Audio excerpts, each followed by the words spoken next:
Bom, pessoal, como combinado, né, às 19h05, dando início à nossa atividade, só para comunicá-los que eu coloquei a gravar, tá? Comunicá-los da gravação. Hoje, então, estamos com a nossa aula, né, inaugural do curso de Pedagogia, a aula do semestre, né, número 2 de 2021. Hoje contamos com a presença, né, da professora especialista Miriam Leão, que tem licenciatura em História e Artes Plásticas, especialista em Patrimônio Histórico, Cultural, Memória e Identidade, e especialista em Gestão Cultural e especialista em Educação. Atualmente, assessora na 12ª Coordenadoria de Educação e também professora no município, né, de Guaíba. E hoje, né, uma temática tão importante, tão discutida, que nós vamos trabalhar a questão, né, da importância dos direitos humanos. Miriam, é um prazer estar contigo aqui. Saúdo os participantes. Aqui nós temos o pessoal de Canoas, pelo que eu vi, pessoal do Instituto Coronel Patrício Vieira Rodrigues de Tapes. Temos também os alunos da Pedagogia Ubra Guaíba.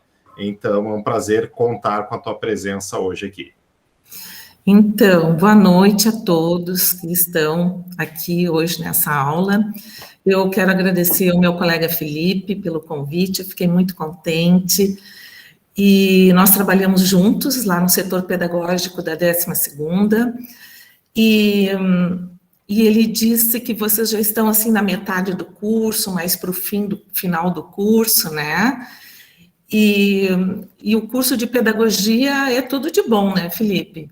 É a nossa, vamos dizer assim, o nosso xodó é a pedagogia. Por isso, nós estamos no setor pedagógico da 12ª. E é muito interessante quando ele pediu que eu falasse um pouco sobre direitos humanos, porque justamente é essa a minha pasta, uma das minhas pastas lá na 12ª, né? Porque nós dividimos vários assuntos para o grupo de professores que trabalham lá no pedagógico, e uma das minhas pastas, justamente, é a pasta das transversalidades, e os direitos humanos estão dentro, né? Este assunto está dentro da pasta das transversalidades. Então, eu queria colocar para vocês, assim, que eu dividi mais ou menos a minha fala em 3 blocos, né? O primeiro bloco é mais sobre o que são os direitos humanos, uma breve retrospectiva histórica e o significado, né, e os objetivos, conceito e objetivos dos direitos humanos.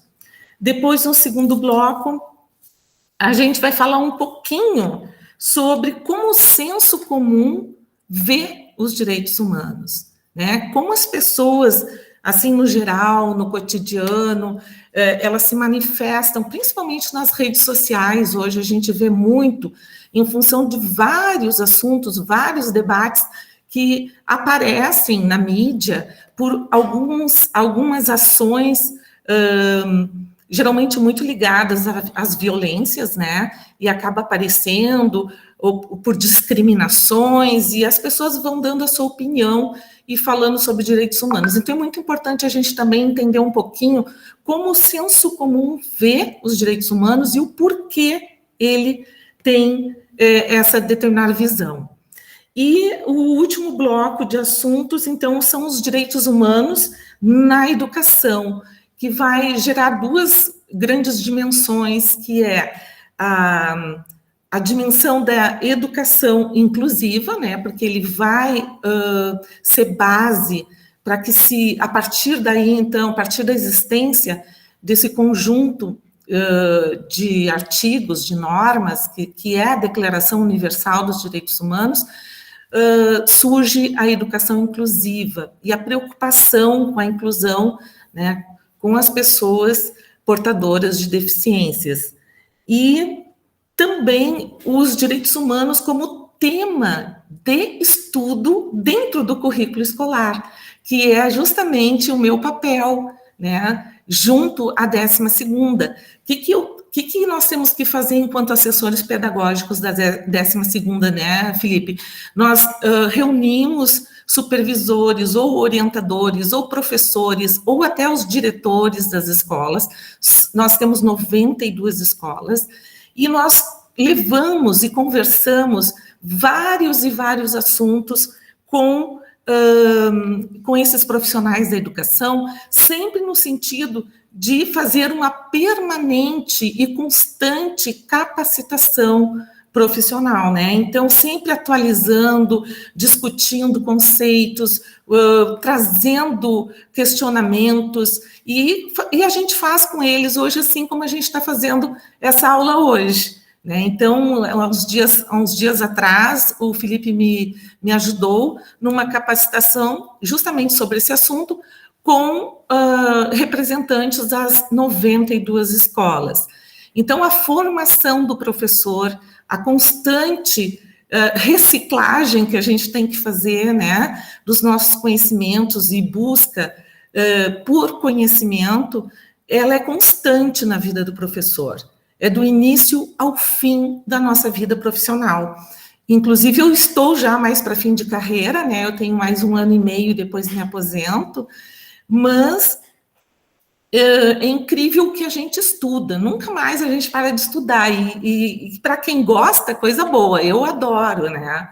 Quer me ver feliz é me tornar aluna. Eu gosto muito de ser professora, mas eu adoro ser aluna. Eu gosto muito de estar nos bancos escolares e agora nos bancos virtuais para aprender, e sempre aprender cada vez mais, tá? Então, eu vou passar a apresentação, vamos ver se eu consigo, acho que sim. Eu preparei uma apresentação e tem também um videozinho para a gente assistir.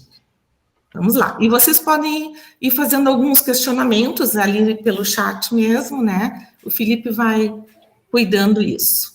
Fica bem tranquila que eu vou conduzindo, e o que tu precisar também, tu pode prender o grito, tá? Tá bom, então. Vamos lá. Deixa eu botar aqui. Deixa eu ampliar. Estão vendo? Sim. Aham. Então, aqui é a nossa capa, né? A nossa abertura e o nosso coordenador de curso e mediador. Mais uma vez, muito obrigada. Então, a Declaração Universal dos Direitos Humanos, que é conhecida também como DUDH, ela foi adotada e proclamada pela Assembleia Geral das Nações Unidas a partir de uma resolução no dia 10 de dezembro de 1948. Então, essa data, 10 de dezembro, ficou sendo como o Dia Internacional dos Direitos Humanos. E eu fiz questão de colocar ali, entre parênteses, a idade desta declaração. Ela fará este ano 73 anos. E por que eu coloquei? Justamente para nos chamar bem atenção, assim, porque já não é algo que surgiu o ano passado, há 5 anos atrás, mas nós já temos aí, né, 73 anos da declaração, e ela não está, vamos dizer assim, pronta e acabada, né? É algo dinâmico, é algo que vai se construindo ao longo do tempo, e vocês vão ver a origem dessa construção, que é bastante importante. Então, eu perguntaria a vocês, né, e se alguém quiser falar, o que são direitos humanos, né? O que vocês lembram, assim, nesse momento em que eu faço essa pergunta, esse questionamento?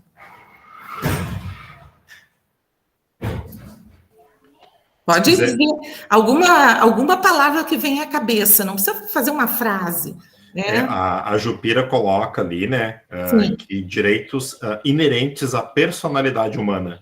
Uhum. Direitos inerentes à personalidade humana, interessante. Também é a persona, né? A pessoa humana.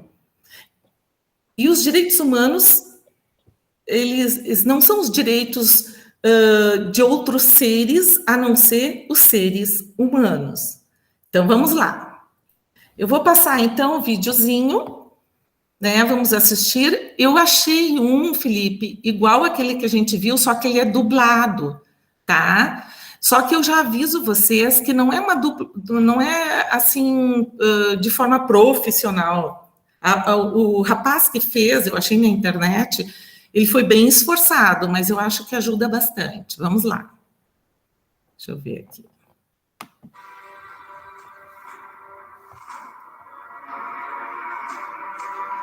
Como é que tá o som? Tá bem bom. Tá bom?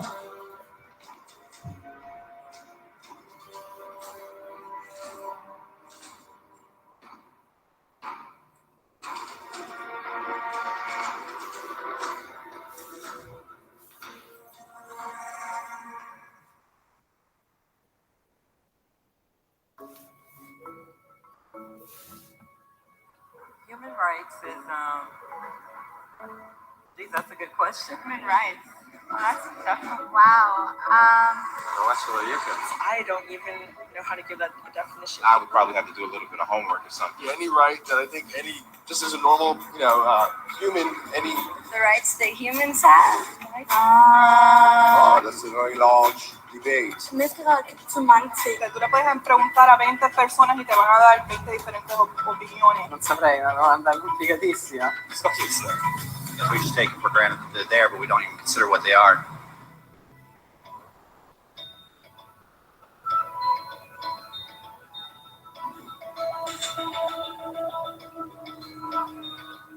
Direitos humanos são os direitos que você tem simplesmente porque é humano.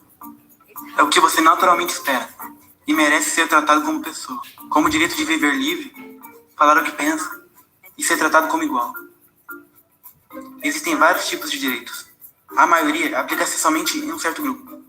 Mas os direitos humanos são os únicos que se aplicam absolutamente a todos. Em qualquer lugar. Isso significa crianças, idosos, pobres, jogadores de basquete, lixeiros, rappers, professores, africanos, indianos, albânios, cristãos, muçulmanos, cabalistas, ateus, sua mãe, seu pai, seu vizinho e você. Todos têm exatamente os mesmos direitos.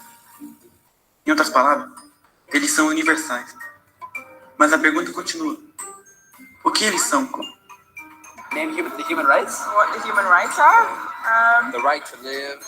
Equality between all peoples. Right to religion, the right to... Is there supposed to be a list somewhere I should be aware of? De acordo com as Nações Unidas, existem no total 30 direitos humanos, que são normalmente agrupados e chamam-se apenas de direitos humanos. Todos eles aparecem na Declaração, que é o documento mais aceito no mundo sobre o assunto. Mas foi um longo tempo para ele existir. No início, não haviam direitos humanos. Se você estivesse do lado certo, estaria seguro. Se não estivesse, não estaria. Então um homem, Ciro, o Grande, decidiu mudar aquilo. Depois de conquistar a Babilônia, ele fez algo completamente revolucionário. Anunciou que todos os escravos estavam livres. Ele também disse que as pessoas tinham direito a escolher sua religião, não importando o grupo que fazia parte. Eles registravam suas palavras em um tablete de barro, conhecido como Cilindro de Ciro.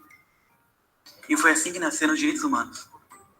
A ideia espalhou-se rapidamente para a Grécia, Índia e finalmente a Roma. Eles perceberam que as pessoas seguiam naturalmente essas leis. Mesmo se não fosse dito, eles chamaram isso de lei natural, mas continuou a ser ignorado por aqueles no poder. Até que 1000 anos mais tarde, na Inglaterra, finalmente levaram o rei a concordar de que ninguém poderia anular os direitos do povo, nem mesmo o rei. Os direitos das pessoas foram finalmente reconhecidos, e agora estavam salvos daqueles no poder. Ou quase. Um grupo de rebeldes britânicos declararam independência, antes que o rei percebesse que todos foram criados com direitos iguais. Não que ele tivesse gostado da ideia, mas não podia pará-lo. E a América nasceu. Os franceses imediatamente seguiram com sua própria revolução, para seus próprios direitos. A lista deles era ainda maior, e eles queriam de que esses direitos não foram inventados. Eles são naturais.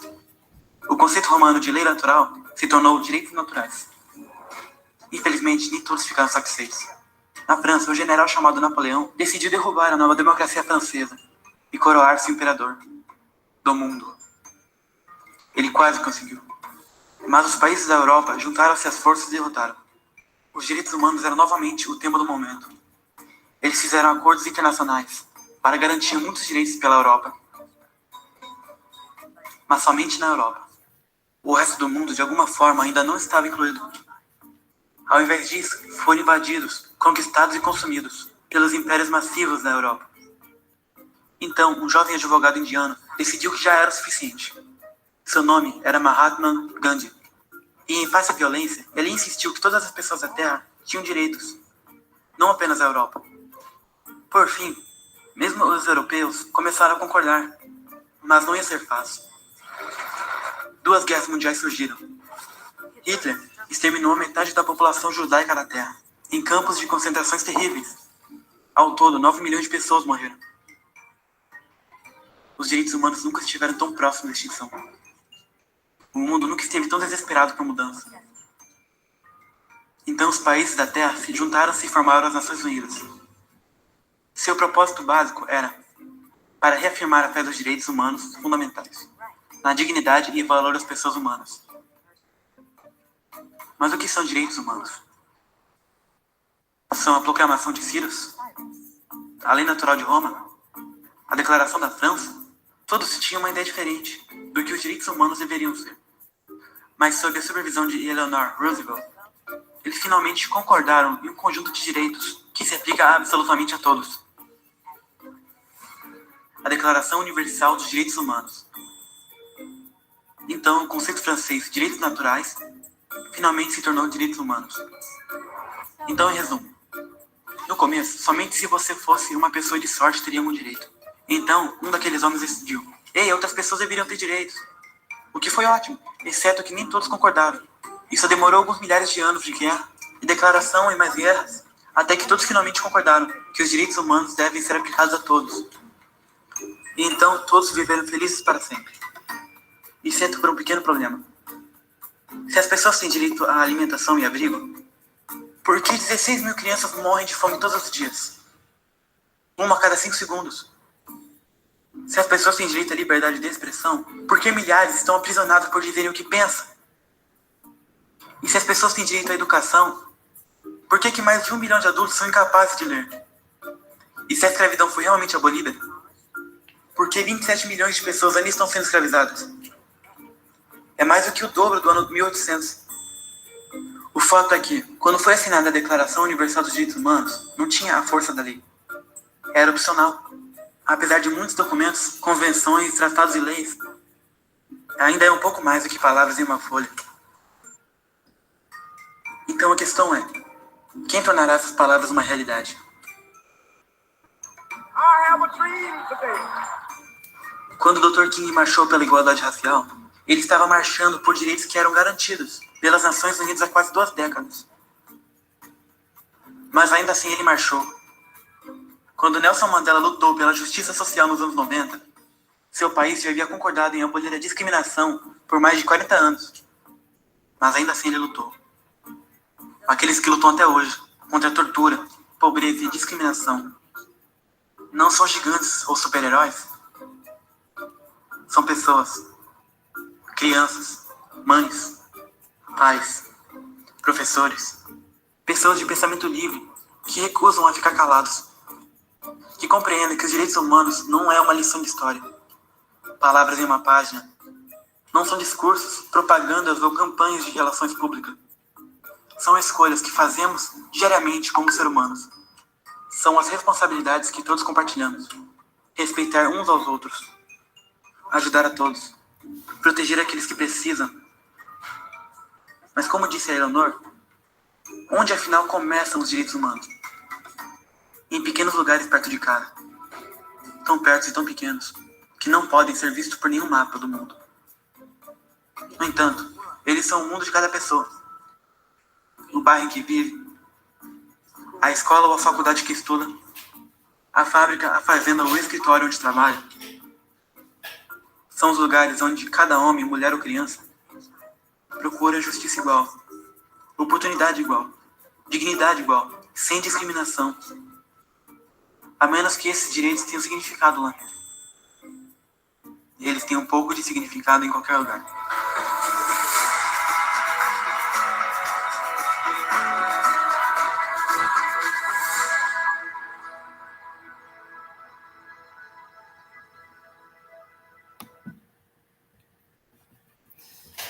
Então, e aí, o que acharam do vídeo? Bem interessante, né? Ele mexe, né, Miriam? Mexe vídeo, muito. Sempre quando eu assisto e acho ele bastante... Ele é simples e complexo ao mesmo tempo, né? Porque ele é muito didático.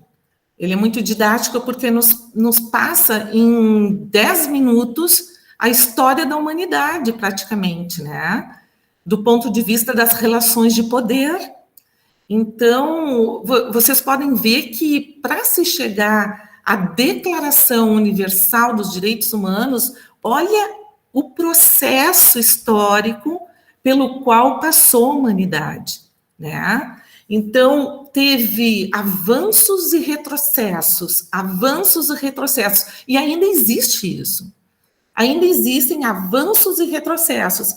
Graças a Deus, hoje, né, na atualidade, a Declaração Universal dos Direitos Humanos, apesar de 73 anos estar aí vigente, já está melhor compreendida pelo mundo. Mas não se conseguiu ainda implementar de uma forma como está ali dito nos 30 artigos. E são 30 artigos que, se a gente lê um por um, a gente vai dizer assim, puxa, parece simples, parece tão simples, mas não é tão simples na prática, né? A nossa grande dificuldade realmente é tirar do papel, tirar da idealização, tirar das diretrizes ali colocadas, né, dessa inspiração que é este documento, as nossas ações cotidianas. Então, os direitos humanos são uma categoria de direitos básicos assegurados a todo e qualquer ser humano, não importando a classe social, raça, nacionalidade, religião, cultura, profissão, gênero, orientação sexual ou qualquer outra variante possível que possa diferenciar os seres humanos. Eu destaquei ali em lilás o variante possível, até botei numa fonte maior, esse é um texto de 1948, e eu achei assim fantástico, porque eles olharam para o futuro. Quando a Organização das Nações Unidas se reuniu, né, e para discutir esse documento, eles estavam olhando não só para o passado, né, porque a declaração ela surge de uma grande necessidade, principalmente após a Segunda Guerra Mundial, em função das atrocidades da guerra, mas, e não olham só para o presente, mas olham para o futuro, porque quando tu coloca num texto de 1948 e fala, ou qualquer outra variante possível, meu Deus, né? Eles ficaram pensando, bem, daqui a 20, 30, 40, 50, 70 anos, quais outras variantes possíveis podem surgir, além de classe social, raça, nacionalidade, religião, cultura, profissão, gênero, orientação sexual, ou qualquer outra variante possível. Então, em essência, o conceito, ele quer dizer o quê? Os direitos humanos são valores, atos e normas que visam a dignidade humana. Então, esses artigos, esses 30 artigos, são esse conjunto, né? Uma categoria de direitos onde estão expressos valores, atos e normas que visam a dignidade humana. No preâmbulo da Declaração Universal de Direitos Humanos, nós vamos encontrar ênfase em 3 questões bastante importantes. A mera condição humana e sua dignidade, então, independente de concessão política da sociedade, então isso quer dizer, nasceu, já tem direito, é um ser humano, né, faz parte da espécie humana. A internacionalização dos direitos humanos, principalmente após as atrocidades das 2 grandes guerras mundiais, e elas foram determinantes para essa internacionalização. Então, naquele vídeo a gente viu que os direitos foram sendo construídos, mas eles estavam muito restritos a alguns grupos ou alguns lugares do mundo, né? Até a Europa entender que ela tinha direitos, mas ela praticava ações neocolonialistas e colonialistas, e tanto em cima de outros continentes, Ásia, África, América. Então, quer dizer que os direitos eram só para eles? Se não fosse Gandhi, né, trazer essa questão e dizer, olha, nós também somos humanos, também temos, esses direitos têm que nos alcançar. E a partir dali é que começam a entender, o mundo começa a entender que os direitos humanos, eles precisam ser vistos dentro dessa perspectiva global, né, internacional, envolvendo todos os povos.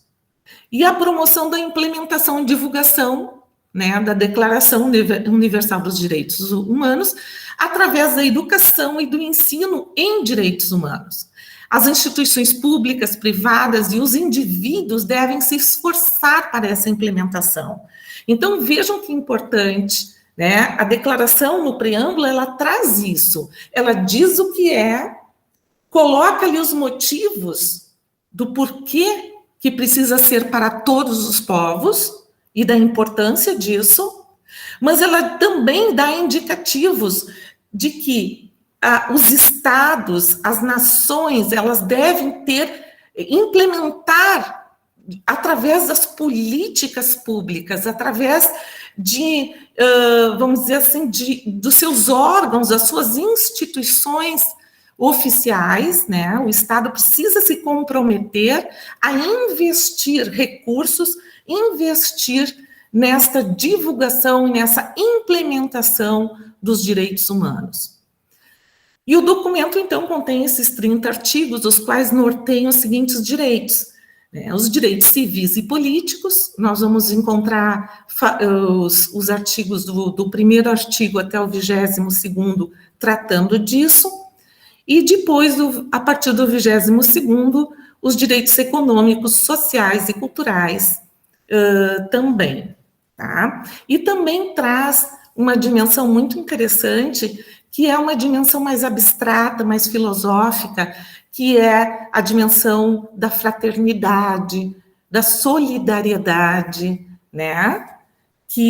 Dos sentimentos, da empatia, porque não tem como existir direitos humanos se nós não tivermos empatia, se nós não conseguirmos nos colocar no lugar do outro, no lugar do nosso povo, se colocar no lugar do outro povo, né?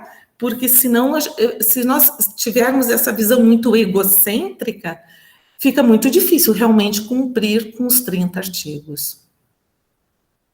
E os objetivos, então, é atingir todos os povos e todas as nações. Esse é o grande sonho, onde cada indivíduo e cada órgão da sociedade tenha sempre em mente essa declaração, que seja feito o esforço necessário através do ensino e da educação.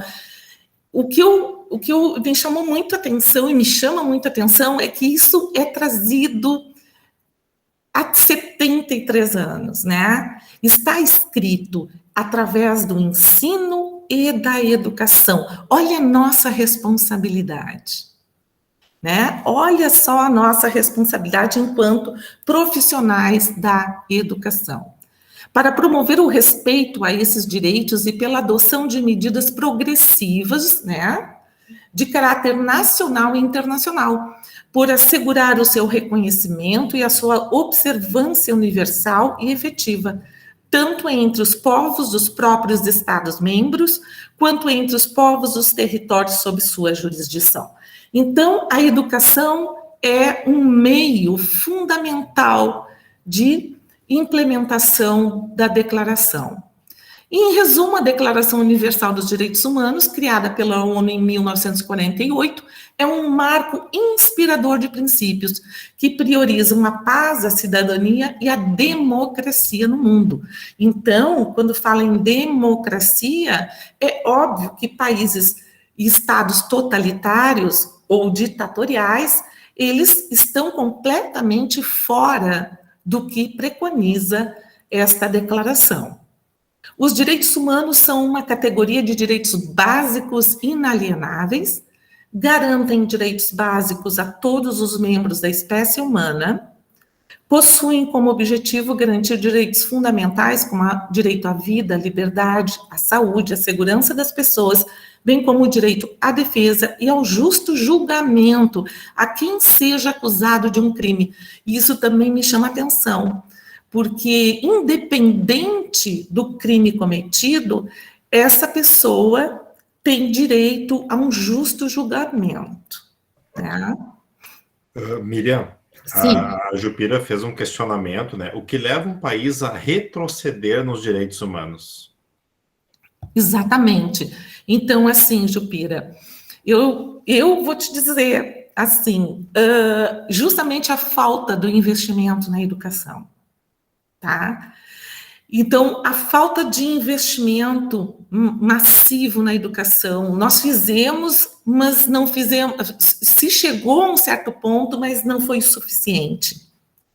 Nós não conseguimos dar conta de atingir um número suficiente de pessoas para passar para essa geração mais do passado, não tiveram esta oportunidade que vocês estão tendo agora, que nós estamos tendo agora, e estamos dando a oportunidade das novas gerações conhecerem este documento, conhecerem os seus direitos fundamentais. Então, um exemplo disso, eu disse para vocês que eu estou, né, falta 1 ano e pouco para me aposentar. Bem, eu vou falar lá do tempo do passado, tá? Meu tempo de escola, eu tenho 56 anos.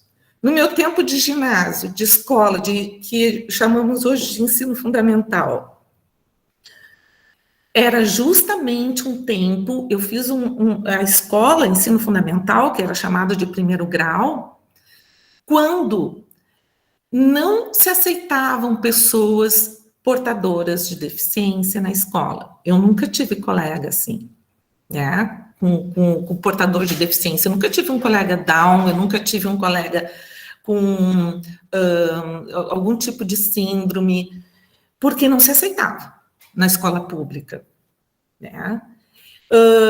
Eu escutava alguns professores dizerem, não, fulano não vão desfilar no 7 de setembro porque eles não têm tênis, né? Então, essa questão da exclusão social, né, da exclusão, então, era muito normalizado, era tido como algo, assim, muito normal no cotidiano. Fulano é pobre, não tem tênis, não vai desfilar. Era tirado, né, dessa pessoa, pela sua condição social, o direito, a vontade de desfilar no 7 de setembro, que naquela época, principalmente na minha época que eu fui criança e adolescente, era ditadura militar. Eu peguei isso. E, inclusive, a minha formação acadêmica foi dentro do período da ditadura militar. Então, os meus professores de história lá na PUC, e os meus professores de arte na URGS não falavam em direitos humanos, eles não podiam falar em direitos humanos. E esses 20 anos de ditadura produziu uma geração que passou por cima disso. E hoje, por incrível que pareça, nós estamos justamente colhendo os frutos da ignorância. Então, em educação, as coisas são a longo prazo. Aí vocês vão dizer, mas faz tanto tempo, mas a educação é assim. É exatamente isso. É a construção do indivíduo, né, como um todo, da sua totalidade, das suas capacidades, ou desconstrução disso. E a minha geração, e a geração um pouco mais nova que a minha, e a mais antiga que a minha teve a sua infância, a sua juventude, a sua fase adulta, jovem, toda formatada dentro de uma educação fordista. E uma educação onde a censura era muito grande. Eu tinha colegas que se disfarçavam de alunos e eles eram olheiros, né, do regime militar. Eles ficavam na aula ouvindo o que o professor e o que os colegas falavam para dedurar o professor e os colegas. E assim desapareceram muitos intelectuais, muitos professores, muitos estudantes, jovens, tão jovens quanto vocês. E nunca mais foram encontrados muitos deles. Porque, como vimos ali no filme, a perseguição dentro de um Estado que não é de direito, ela se dá pela tua crença, pelo que tu diz, pelo que tu fala. Então, respondendo à pergunta da Jupira, eu digo isso.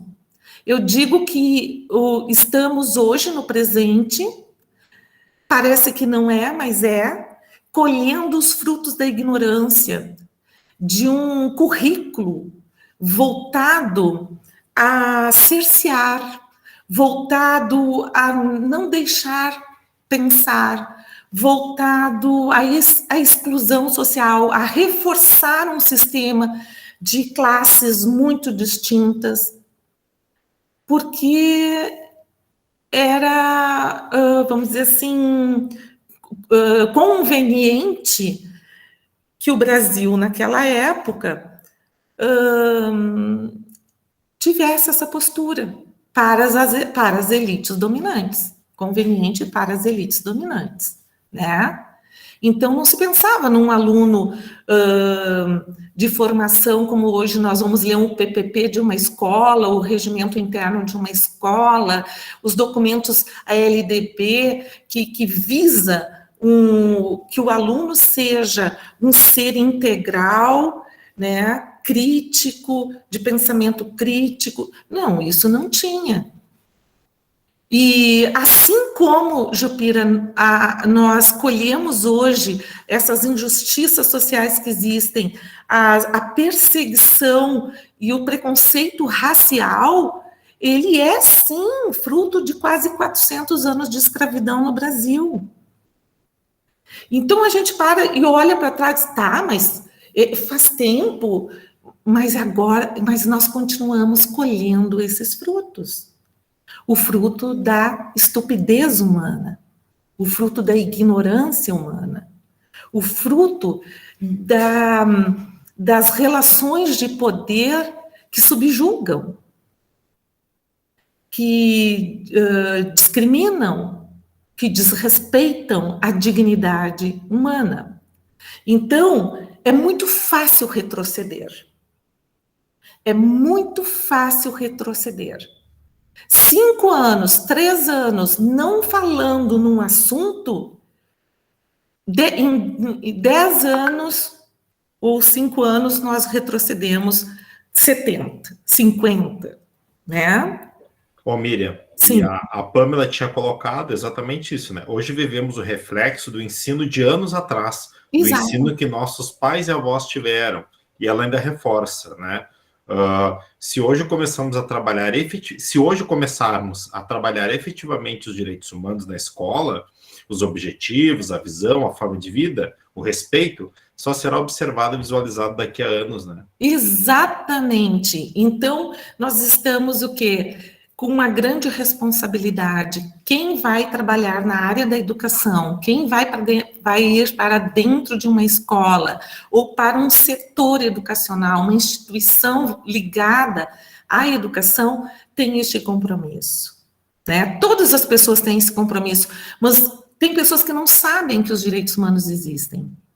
Tem pessoas que não sabem que essa declaração existe e se sabem, não sabem do que trata, porque mesmo os entrevistados lá no vídeo, né, eram pessoas que, eu acredito que tenha sido nos Estados Unidos, aquelas entrevistas, e dito primeiro mundo, E aí eles, o que será? Bem, eu acho que cada um do tipo relativiza demais, né?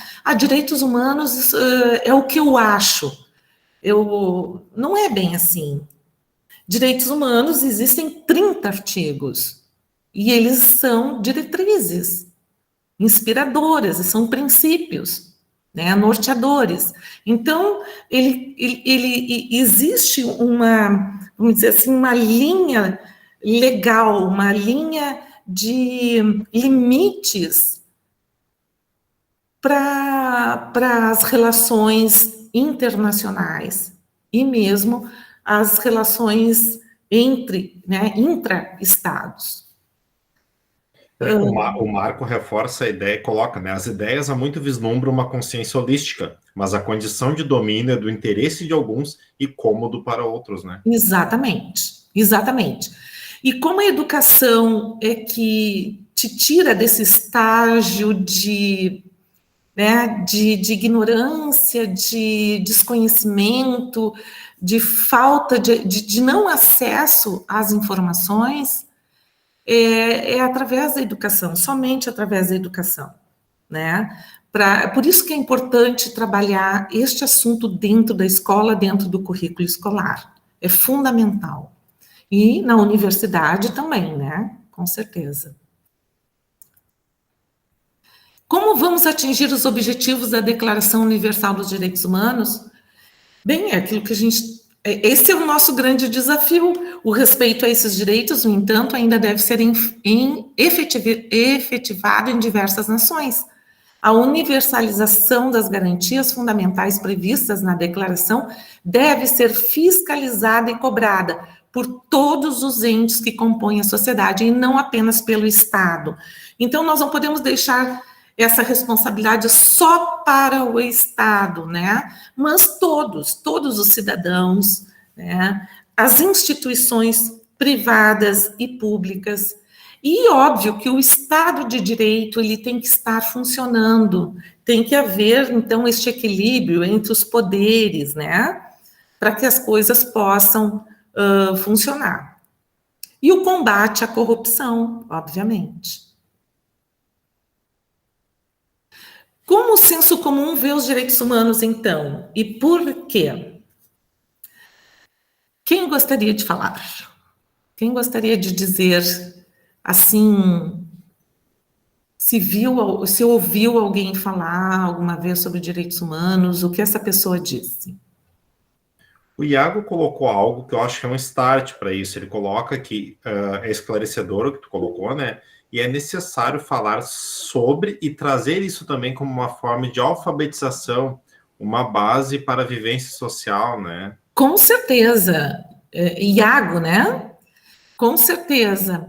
Eu acho assim, ó, que desde pequeno, né? No ensino fundamental a gente pode trabalhar assim, né? Na prática e na teoria, essa declaração é muito importante, porque é essa formação, né? Essa formação do aluno ao longo do tempo, na escola, quem ele será como adulto, que adulto, que indivíduo as escolas estão formando, né? Porque existem aqueles valores da família que são muito particulares, né, de crenças e valores de cada família, mas existem crenças e valores coletivos da sociedade. Então, questionar isso, né? E o senso comum vê os direitos humanos, no meu ponto... Sim, Miriam, pode falar. O Marco levantou a mão, eu acho que ele tinha feito o questionamento, né? Marco, pode falar. Exato. É que falando eu sou melhor do que escrever, eu demoro muito. Bom, a escola é uma das maiores ferramentas da educação, né? Sim. Não é a educação toda. Sim. Mas é uma das maiores ferramentas, né? E é um lugar de experimentar, né? Uhum. Então, a gente sabe que tem políticas públicas e tudo mais que não são atendidas a maioria, né? Mas como agir dentro da educação? A pergunta foi sobre comentários que se tem sobre os direitos humanos, né? A gente vê assim, pessoas falando que direitos humanos é coisa para defender ladrão. Exato. Então, tu chegou onde eu queria. Exatamente. Então, e a educação é responsável por isso. A escola é um lugar para se fazer isso. Não que a educação se restrinja só à escola. Sim. Mas a gente não vê isso. Eu defendo a gestão democrática, exatamente por isso, mas uma gestão democrática verdadeira. Tem muita gente dentro da escola que não sabe o que é a gestão, o que abrange uma gestão democrática. Exatamente. Com certeza, porque quem é que está à frente da escola, né? São essas pessoas que foram formadas como eu, né?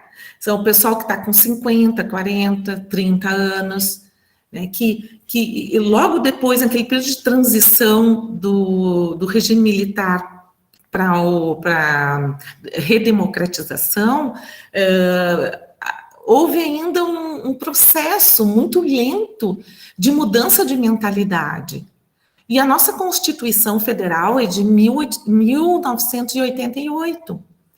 E ela foi, vamos dizer assim, um documento que nos ajudou muito, graças a Deus. Ela é tida como uma Constituição muito, muito aberta, muito humana. Inclusive, nós temos muitos artigos da nossa Constituição muito inspirados na Declaração Universal dos Direitos Humanos, né? Então, a gente enxerga na nossa Constituição Federal esta declaração. Ela serviu realmente como diretriz para a nossa Constituição Federal. Mas a Constituição Federal, assim como a própria Declaração Universal, elas sofrem do mesmo mal, que é a não prática das suas diretrizes, né?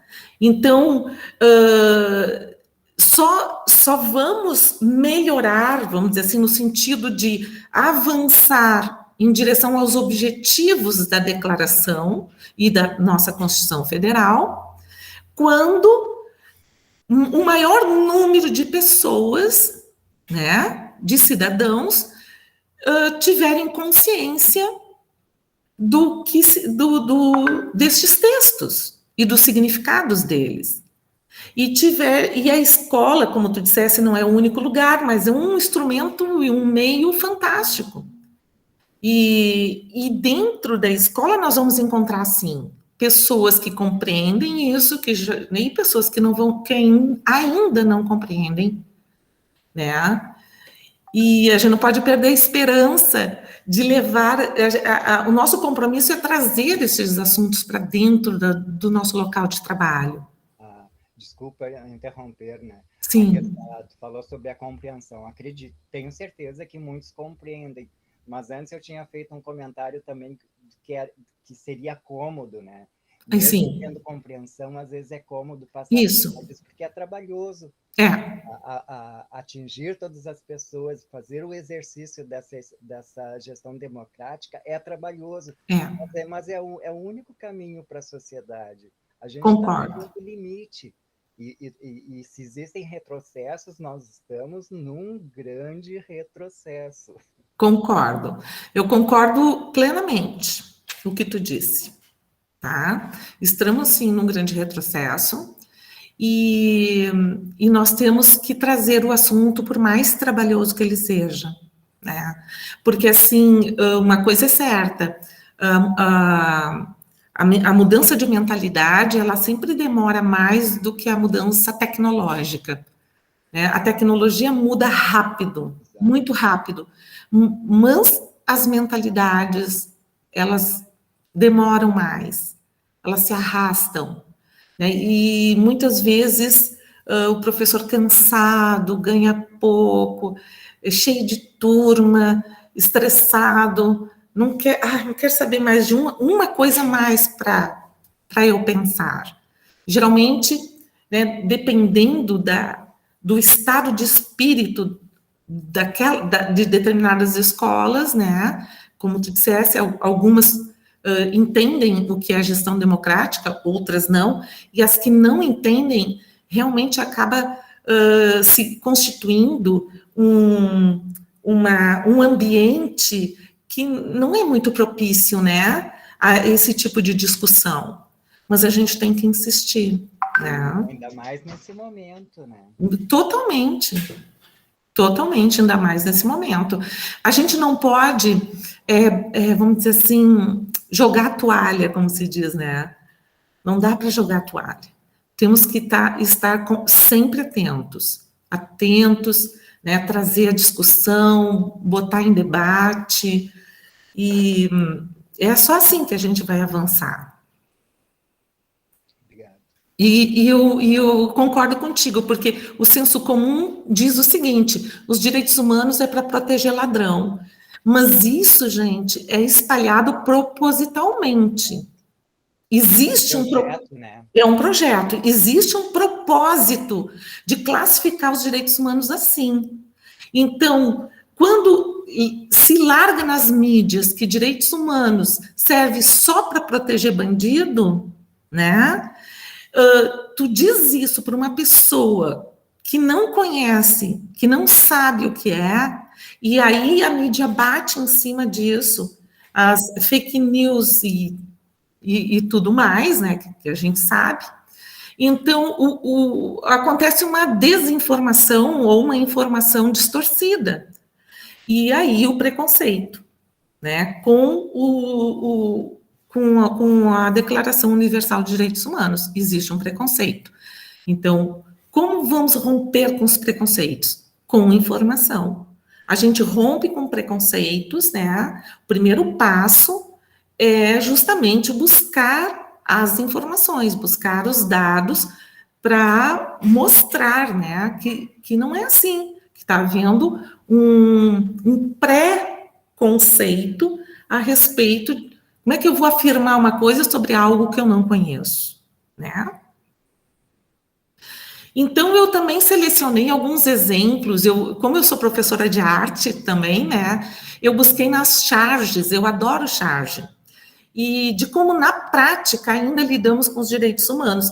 E os chargistas, os artistas, eles captam muito, eles são radares da sociedade. Eu digo assim, os artistas em todas as áreas. Pode ser nas artes plásticas, na música, nas composições maravilhosas, né? Nas letras, a nossa música popular brasileira tão maravilhosa que é. Pode ser através do teatro, da dança, das esquetes, enfim, né, das intervenções que os artistas fazem no meio. Artistas de rua também trazem muita dessa consciência política, né? Mas a charge traz muito essa consciência política e expressa muito como realmente uma sociedade que ainda não se deu conta e não está madura para compreender os direitos humanos, ela age. Então, aqui, esse texto é de 1988, coincide justamente com a promulgação da nossa Constituição. Todo brasileiro tem direito à moradia, né? Então, um marido ali lendo para a esposa, e ela diz, agora lê aquele pedaço bonito que fala de comida, saúde, né? E eles estão na rua, moradores de rua, né? Então, mostrando bem esse contraste entre o que está escrito e a grande realidade, né? Mas já mostra, impacta, mas não dizendo assim que sempre será assim, né? É assim e sempre será assim. Aqui diz assim, mas e os nossos direitos a um meio ambiente ecologicamente equilibrado? Aí o proprietário da terra diz, só posso garantir o emprego de vocês, o resto não é meu problema, não é problema meu. Ali numa fazenda de camarão. Mas justamente essa questão de não conseguir compreender o todo, de compreender o coletivo, as necessidades do que é comum, né, e ter só essa postura egocêntrica, E se preocupar só com o que é seu é que também é um grande entrave. Essa postura é um entrave para que as pessoas consigam se colocar no lugar das outras. E quantas vezes a gente vê as pessoas dizendo, isso não é problema meu, que se vire, né? Tô nem aí, que se lixe. Não, eu não vou juntar papel do chão, eu não ganho para isso. Quantas vezes a gente vê isso, né? Ouve e vê. Ei, essa terra aqui é minha. E aí o proprietário diz, cadê o seu documento? O meu está aqui, ó. Quer dizer, então, o documento é um homem armado, né? Mostrando a força. As coisas são feitas, e isso aconteceu e acontece, e está muito vigente no Brasil. Essa luta, essa briga que os poceiros e pessoas que vão garimpar, garimpeiros, toda hora aparece na TV, né? Na Amazônia, dentro dos territórios indígenas, trazendo um grande prejuízo não só para o meio ambiente, para a floresta, mas para o próprio indígena que está ali naquele território. É um pássaro, é um avião, é um drone, é a linha da pobreza. Né? As famílias empobrecidas. E essa que eu gosto muito. Chora não, filho. Um dia seu pai vai ser muito rico e você vai poder ter todos os direitos humanos que quiser. Como se os direitos humanos fossem um produto achado numa prateleira de uma loja. Né? E como essa charge mostra o lugar que a gente dá ao dinheiro, o lugar que a gente dá ao capital. Então, se eu tiver dinheiro, tu tens direito humano, meu filho. Se eu não tiver dinheiro, tu não tens direito aos direitos. Isso nos faz pensar muito. Essas charges são interessantes levar para a sala de aula e discutir com os alunos na sala de aula.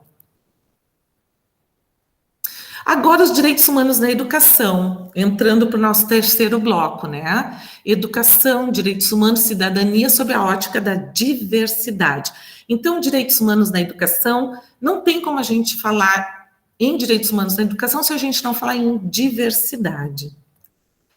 E essa questão, como eu disse para vocês, da educação, dos direitos humanos na educação, ela está muito alicerçada no artigo 26, né? E esse artigo 26 traz o seguinte: toda pessoa tem direito à instrução. A instrução será gratuita, pelo menos nos graus elementares e fundamentais. A instrução elementar será obrigatória. A instrução técnico-profissional será acessível a todos, bem como a instrução superior, esta baseada no mérito. E um segundo item: a instrução será orientada no sentido do pleno desenvolvimento da personalidade humana e do fortalecimento do respeito pelos direitos humanos e pelas liberdades fundamentais. A instrução promoverá a compreensão, a tolerância e a amizade entre todas as nações e grupos raciais ou religiosos, e coadjuvará as atividades das Nações Unidas em prol da manutenção da paz. Nas duas situações, a gente vê ali que se traz essa questão da instrução, né? Do como ela tem que ser gratuita nos graus elementares e fundamentais, na formação do cidadão. Então, esse é o artigo 26, e ele vai alicerçar, né, a educação inclusiva. E que é um assunto que é novo, não vamos dizer, mas já tem 10 anos, já tem mais de 10 anos, mas é novo. Né? É um assunto muito recente, é muito interessante. Eu estou ali na CREJ há bastante tempo, e eu lembro direitinho, vou dar alguns exemplos para vocês. Tá? Eu era responsável também pela pasta da diversidade cultural, como sou hoje, e em 2003 surgiu a Lei 10.639, que faz com que obriga as escolas e o currículo escolar ter a história da África e da história afro-brasileira, né, e a cultura afro-brasileira no currículo escolar. E eu lembro, assim, imagina isso, 2003, né, já século XXI. Então, parece, assim, que, puxa, quanto tempo isso levou, né, para que se constituísse, e teve que se fazer uma lei para obrigar a escola, obrigar o currículo a trazer esse assunto, porque realmente não era trazido.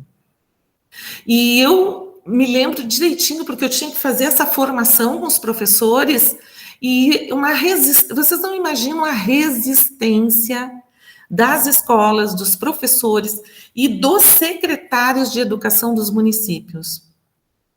Secretários de educação dizendo, não, nas nossas escolas do município não existe racismo. Então, eu vivi muito isso, porque saiu do forno a lei, e nós, da 12ª, tivemos que implementar junto às escolas, e foi muito difícil. Muito difícil, foram muitas e muitas falas, muitas palestras, muitas reuniões, e, meu Deus, foi uma coisa assim que vocês não têm ideia. Depois, porque no início da diversidade cultural era vista, sabe o que era visto como diversidade cultural na 12ª ou na Secretaria de Estado, na Secretaria de Educação do Estado do Rio Grande do Sul, era visto a cultura gaúcha como diversidade cultural e, deixa eu ver se eu me lembro, tinham duas coisas, folclore, identidade, só isso. E hoje nós temos um outro conceito de diversidade cultural.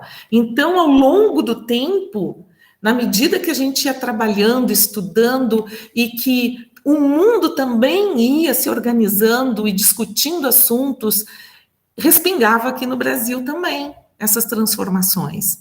E começaram a surgir as questões da inclusão, né, das pessoas com deficiência, das crianças especiais, que também foi uma luta, vocês não têm ideia o que foi convencer os professores, o medo dos professores, coitados, também não tinham tido essa formação.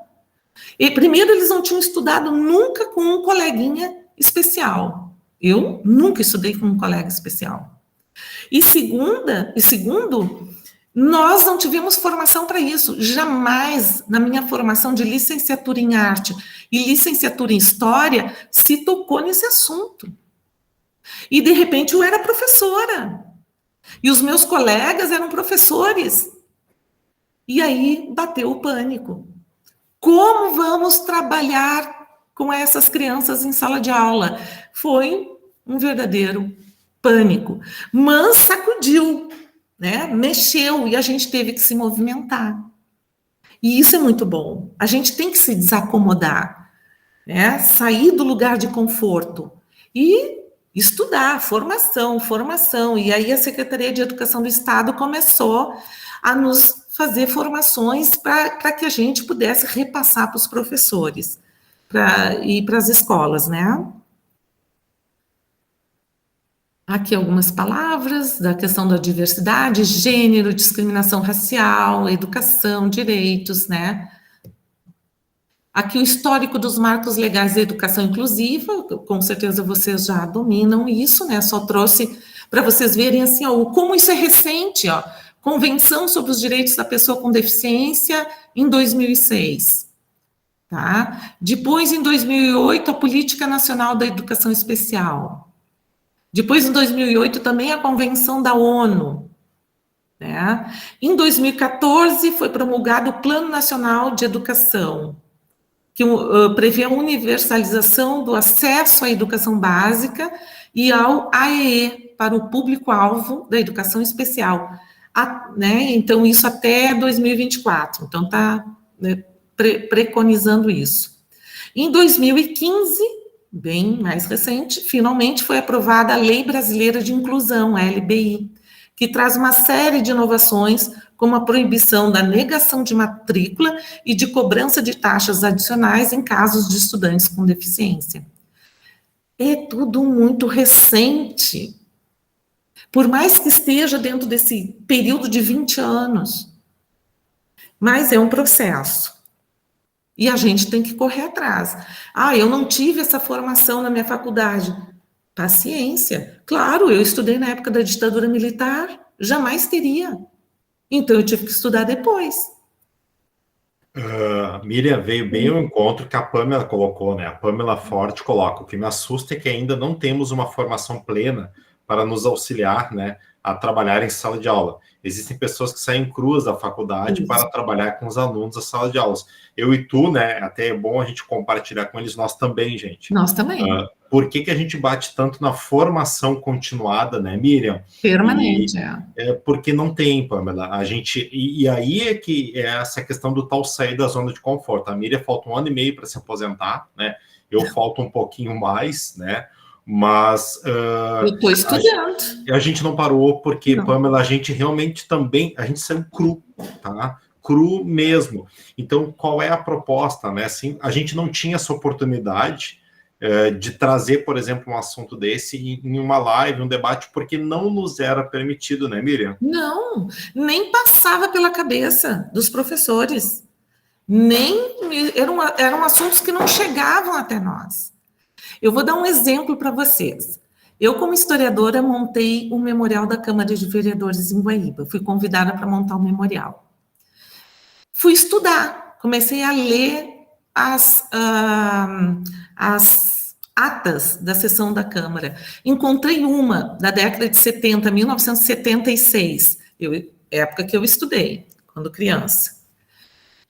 Sabe o que eu encontrei? Que a ata dizia que um grupo de moradores de um lugar aqui, de um determinado bairro da cidade, se reuniu, fez um abaixo-assinado e foi reclamar que iriam abrir uma APAE no bairro deles. E que eles não queriam pessoas aleijadas, pessoas feias, com deficiência, no bairro. 1976, a ata da Guaíba, história de Guaíba. E foi tratado como algo assim, o grupo veio, né, eles reclamaram, então não foi aberto ali naquele bairro. Porque um dos argumentos é, imagina eu abrir minha janela da casa de manhã, né, para ver o sol nascer e dar de cara com uma criança com síndrome de Down. Vai estragar minha paisagem, o meu dia. Gente, a coisa é tão doida.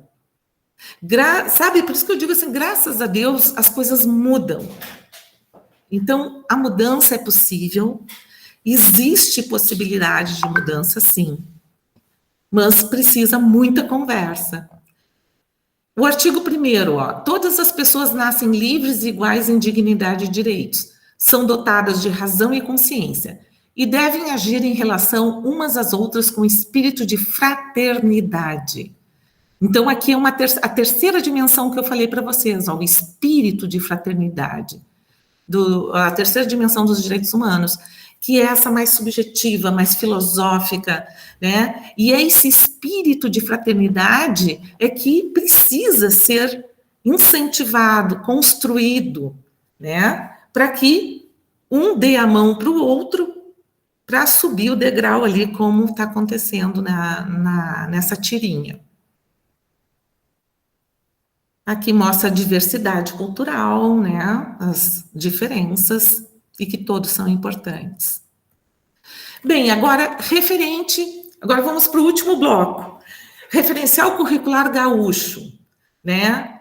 O referencial curricular gaúcho, que foi estruturado a partir da BNCC, e a estrutura do documento. Eu fiz uma análise da estrutura do documento e fui buscar no documento o que me remetia aos direitos humanos dentro do referencial. Então, eu encontrei assim, nos itens, e aí eu me lembrei das variantes possíveis, né, de 73 anos atrás, e joguei para cá. Então, as variantes possíveis surgiram, gente. As variantes possíveis no ensino surgiram. E surgiram dentro das modalidades de ensino. Então, no item 2 do referencial curricular gaúcho, nós temos modalidades de ensino, e vai ser a 2.1, educação especial, 2.2, educação de jovens e adultos, o EJA, 2.3, educação do campo, 2.4, educação indígena, 2.5, educação das relações étnicas, raciais e a educação escolar quilombola. Gente, imagina, que bacana isso. Eu fico feliz porque eu vi tudo isso nascer, né? E chegar dentro da 12ª como uma demanda para a gente correr, se atualizar e repassar para a escola. Então, nós acompanhamos o surgimento da legislação para a educação especial e tudo o que significou e todo o esforço que foi feito. A educação de jovens e adultos existia lá no passado, chamado Mobral, e depois, hoje, é lógico, depois o supletivo, e hoje a educação de jovens e adultos. Então, temos escolas de ensino fundamental e médio. A educação do campo, não existia também essa modalidade. O currículo da escola do campo era o mesmo da escola urbana. Então, como é que tu vais construir um cidadão do campo, né? O cidadão do campo é estranho, mas vai construir um indivíduo que mora no campo, que goste do campo, que queira trabalhar no campo, que queira permanecer na terra, né? E que queira dar sucessão ao trabalho da geração passada, que queira transformar o seu trabalho na zona rural como o seu ganha-pão, né? Então, o currículo tem que estar adaptado à educação do campo. A educação indígena foi outra coisa também fantástica quando surgiu. Nunca se tinha falado em escola para indígena. Nunca. Né? Ora, indígena estudando.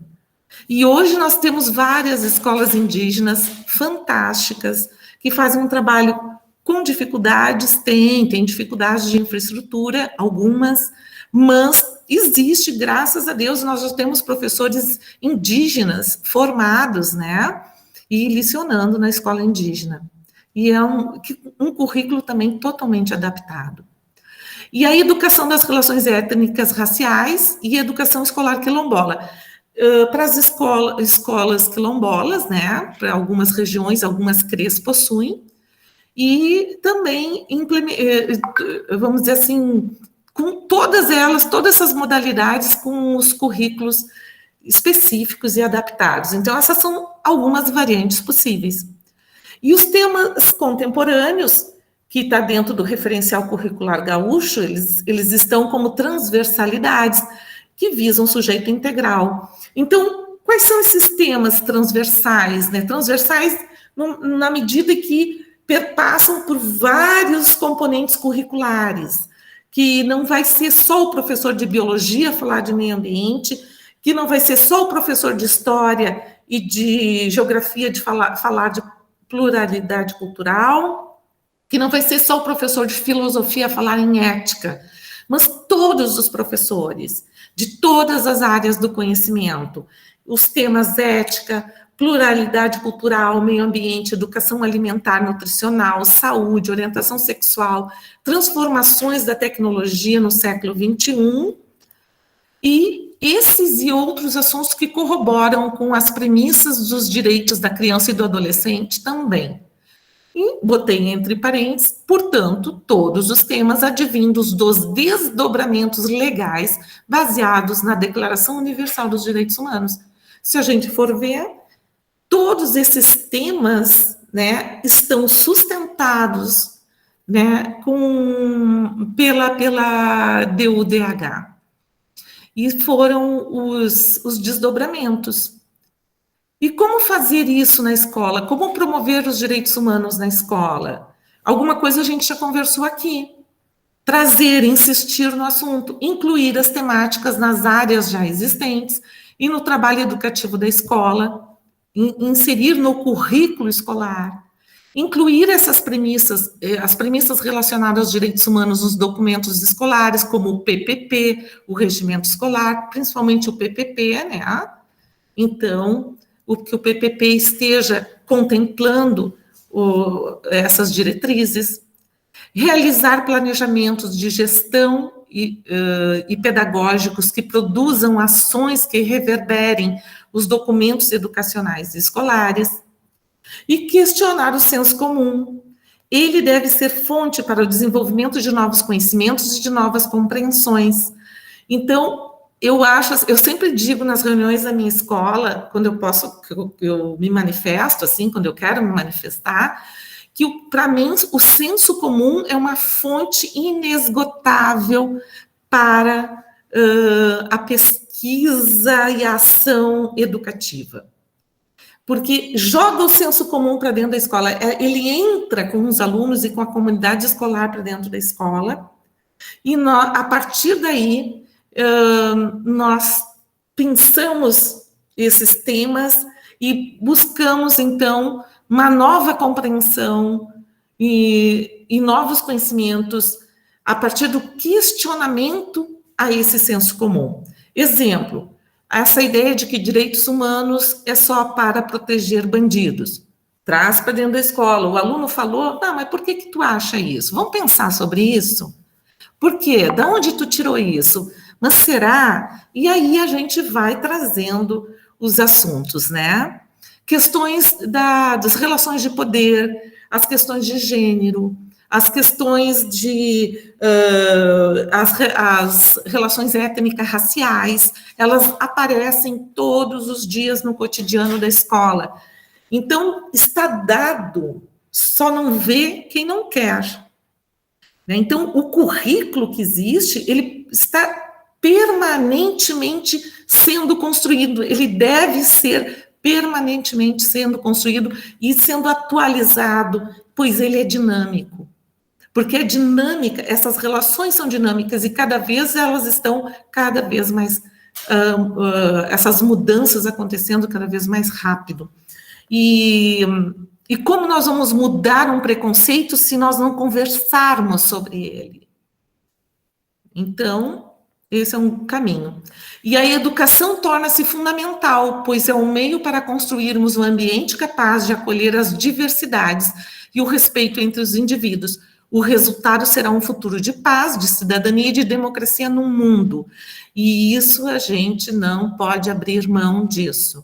O que nós queremos na nossa sociedade? Paz, cidadania e democracia. No mundo, né, na sociedade global. E como eu vou fazer isso? Não sei como. Sei sim, porque existem diretrizes para alicerçar as minhas atitudes, o meu pensamento. Essas diretrizes, elas estão dadas, eu preciso me apropriar delas. Então, aqui diz, fico até, ali o menino olha a árvore cortada, fico até com vergonha quando vejo essas coisas. Vocês ainda não nos venceram, porque a árvore está cortada, mas está brotando, então a vida permanece.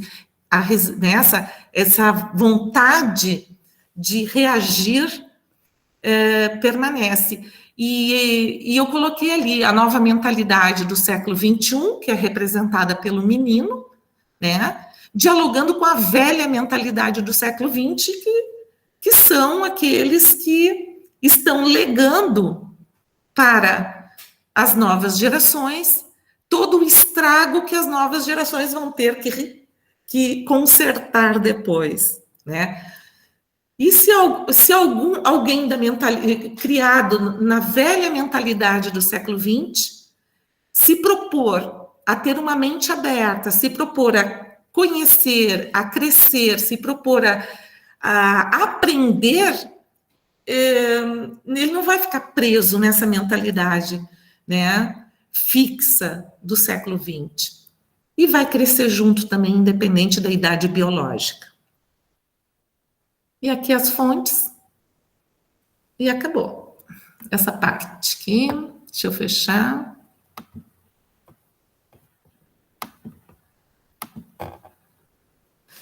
Deixa eu parar a apresentação. Bem, meu Deus, que oração. Jesus Cristo, vocês têm que me cortar, eu falo muito. Mas assim, ó, o que eu estou fazendo aqui com vocês é o que eu faço com os professores, tá? Então, eu estou passando para vocês o que nós temos que fazer com os professores das 92 escolas que vão para a sala de aula trabalhar. A gente diz, acordem, pessoal, a gente sacode um ombro. Vamos lá, existem novos conceitos. O mundo está mudando, né? Não podemos ficar com essas nossas mentalidades fixas, enrijecidas.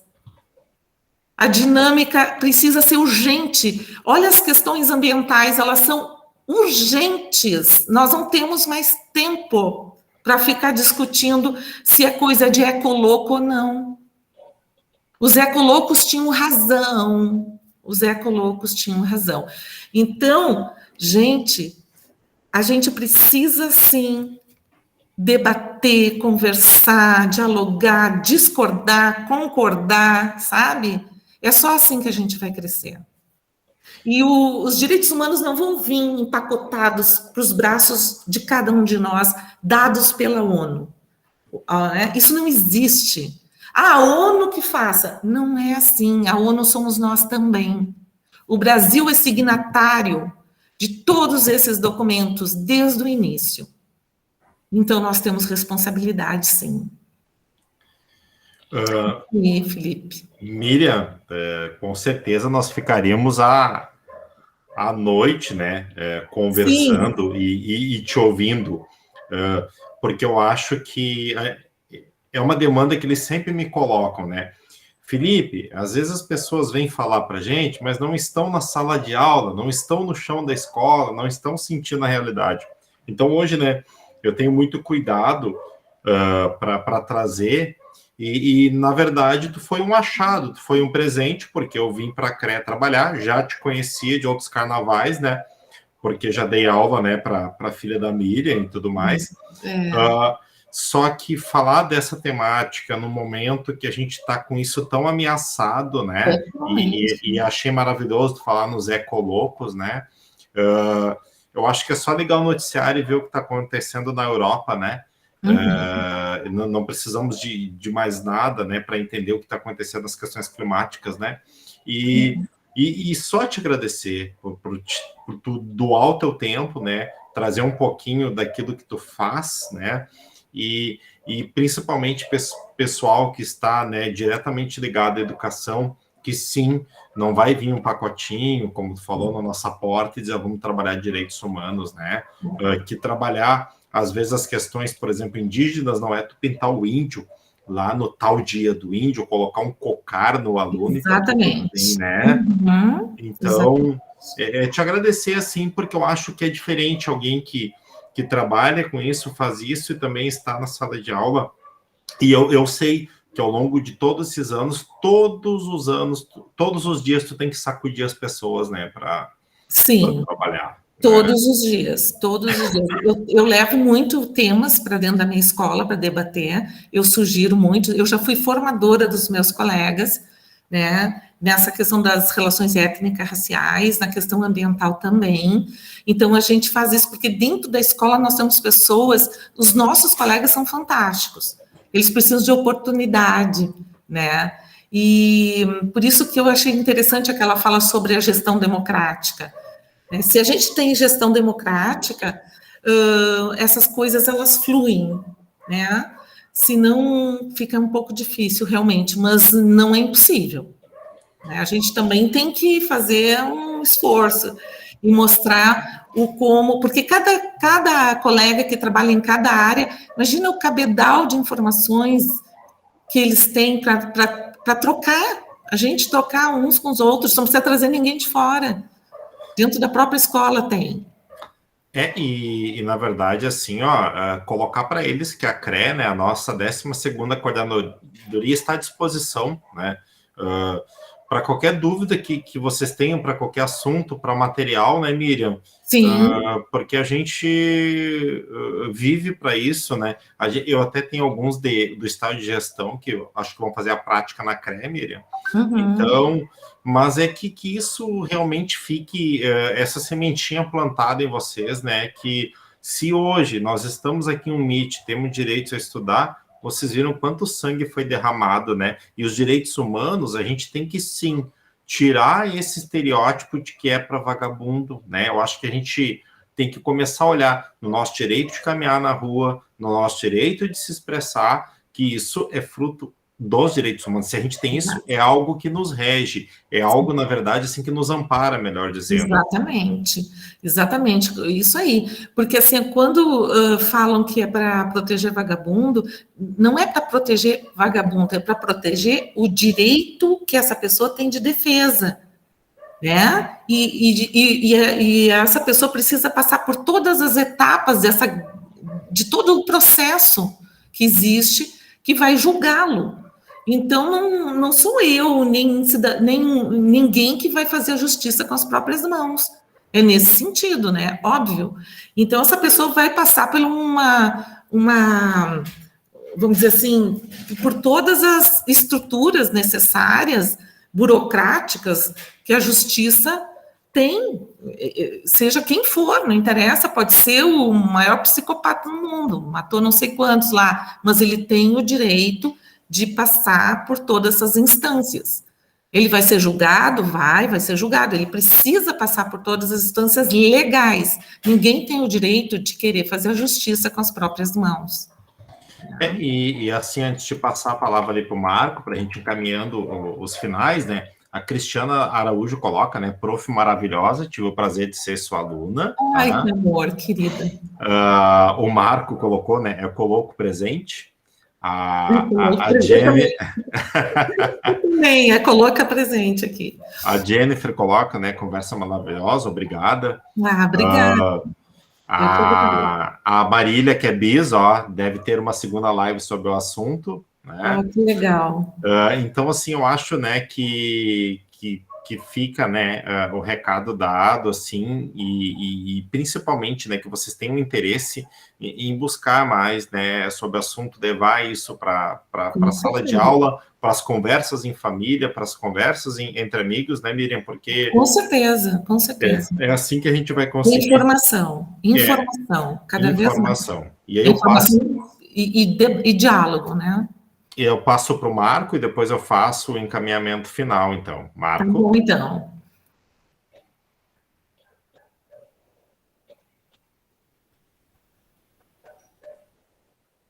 Oi, Marco, está nos ouvindo? Oi, eu estava falando com o microfone. Eu faço dessas também. De tão entusiasmado que eu estava. Bom, eu queria falar primeiro sobre essa questão do direito para defender ladrão, né? Que tem os dois extremos, né? Como tu disseste, é para defender, sim, o direito de defesa, que até mesmo pode ser uma pessoa inocente, não se sabe. Exato, né? exatamente. E tem o outro extremo, o da impunidade, né? E o que leva pessoas inocentes serem condenadas e pessoas culpadas serem inocentadas, né? Exato. Então, esse discurso está ancorado também a isso, né? É um discurso elitista, é patriarcal, né? Então tem que se questionar isso. E quando a gente fala sobre que a educação a educação é um ato político, é isso. Tem que levantar essas questões. Com certeza, Marco. Concordo plenamente. A educação, ela proporciona isso, né? As atitudes políticas, não no sentido político partidário, mas de se politizar, né? O cidadão da polis, né? Nós somos... E o próprio desmonte da educação também faz parte desse projeto. Sim, total. Né? Então, assim, toda vez que vocês se depararem com um preconceito, ele vai ser sempre raso, ele vai ser raso e chapado, assim, não vai permitir aprofundamento, tá? Por isso que ele é simplista e taxativo. Ah, é isso e pã, pronto. Ah, isso eu não discuto. Se a pessoa é porque falta informação. Então, fica mais fácil e ainda a pose, né, também intimida, porque geralmente a pessoa que tem essa posição, eles fazem uma coisa meio assim, parece que ficam impermeáveis, a pessoa se torna impermeável. E nós temos que quebrar com isso, né, tentar abrir janelas nessa impermeabilidade e buscar a raiz do problema, sim. Não podemos aceitar. Então, eu vejo o preconceito como o senso comum. E tem que duvidar do senso comum. O senso comum precisa, sim, ser questionado. E nós estamos, se nós passamos, e vocês estão dentro de uma universidade, vocês são cientistas. A universidade é um laboratório, um grande espaço de troca de dados, de informação, de levantamento de dados, de análise, de reflexão, né? De levantar questionamentos, de buscar hipóteses, e a escola também. Não, depois nós vamos ser professores, ou orientadores, ou supervisores lá na escola. É uma pena que as pessoas esquecem que a escola também é este laboratório importante de construção do conhecimento. Eu digo assim, ó, se eu entrar no portão da escola, dentro do pátio da escola, eu já estou dali para eu entro com postura de cientista dentro da escola, professora pesquisadora, professora cientista. É a gente que, sei lá, não se valoriza ou não se percebe, mas na verdade é. Porque nosso papel é esse como professor. E muito mais com o vasto material que a gestão democrática proporciona, que é sair dos muros da escola e trazer a comunidade para dentro. Exatamente. E olha o quanto a gente pode colaborar com essa comunidade, né? Exato. Muito importante. Então tá, dona Miriam. Então, muito obrigado pela noite, né? Se fosse, né, presencialmente, tu ganharia o teu mimo, né? Mas o teu mimo vai chegar até você, com certeza, né? Depois eu mando uma foto no grupo. Adoro essa parte do mimo. Essa parte é maravilhosa. Reforçando para o pessoal, botei os links ali, tá? Preencha um formulário de presença hoje, porque ele expira, né? Daqui um pouco mais ele já vai expirar. E aí, depois o certificado vai diretamente para o e-mail de vocês, que a Aninha da ACS está cuidando dessa parte para nós agora na Ubra, para vocês não terem que estar solicitando o certificado e também não terem o custo do certificado que tinha antes, tá bom? Então tá. Já faço o convite para vocês que no dia 22 de agosto, que é um domingo às 18 horas, vamos ter uma live sobre altas habilidades e superdotação, tá? E no dia 26 do 8, que é uma quinta-feira, tá? Vamos ter uma live também pelo fórum sobre a adaptação curricular, tá? Então, mas depois manda os cards para você certinho, tudo com certificação, tá bom? Então, fiquem bem. Miriam, uma boa noite. Muito obrigado pelo tempo doado, tá bom? Eu que agradeço o convite, gostei muito de estar aqui. Um beijo para todos vocês. Obrigada. Tchau. Tchau, tchau, gente. Tchau.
né?